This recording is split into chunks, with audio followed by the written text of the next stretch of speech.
好，在这个视频我将要跟大家分享到，就是我们要如何添加我们的这个 credit card 到这一个我们的 Facebook profile 里面。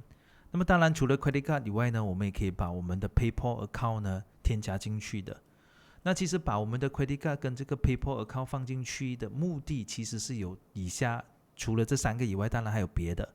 那么第一个、第二呢，都是 for security purposes 的，因为有的时候当我们的户口被 hack 的时候，那么当然我们也是要有 2FA 来保护我们。我们已经有了这一个的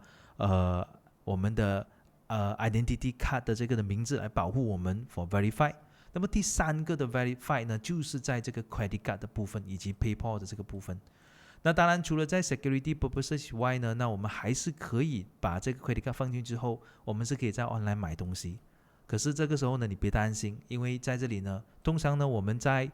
输入这个资料进去里面，就是为了让我们这个 credit card 让我们的资料放进去的越齐全， Facebook 越会保护我们。好，那么接下来呢，我们要如何添加这个的 credit card 或者 PayPal 的资料在里面呢？方法很简单，首先还是一样的，回到了我们的右边的这个的 icon， 然后再去我们的 Settings and Privacy， 之后呢再点击 Settings， 接下来呢在左边这里呢点一下这个 Account Center， 点击之后，那么我们只要在左边这边，我们只要往下移动，看到一个叫 Meta Pay， 那么在这个 Meta Pay 这边点一次。好，那在你的右边这边呢，你可以看得到会有这个叫做 Add Payment Method。